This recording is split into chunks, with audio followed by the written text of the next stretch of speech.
Hindi scripted, kundi matagal na umanong pinlano ng kontratistang si Sara Diskaya ang kusang pagsuko sa mga otoridad sa oras na maglabas ng arrest warrant laban sa kaniya. Ito ang nilinaw ng abogado ng pamilya Diskaya. Patunay umano na wala silang balak takasan ng batas. Tinutukan yan ni Jackie Resho.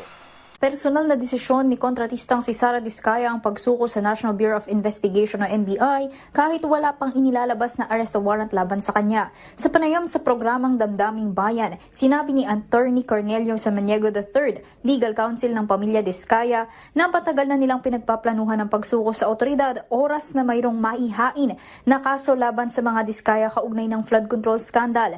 Hakbang na rin ito para maipakita ang pagtalima nila sa legal na proseso. Gayun din ang pagpapatunay na walang plano ang mga Diskaya na tumakas o magtago mula sa batas. Mananatili sa kustodiya ng NBI si Sara Diskaya pero paliwanag din ng abogado na kung wala namang ilalabas na arrest warrant ay makakalabas siya ng kagawaran at makakauwi. Alabas pa ba siya?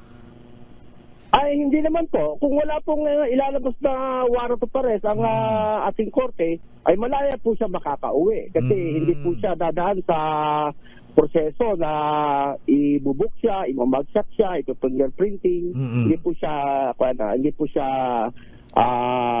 sakop po ng korte na kailangan i-produce siya sa video sa RTC po pag walang warrant of arrest.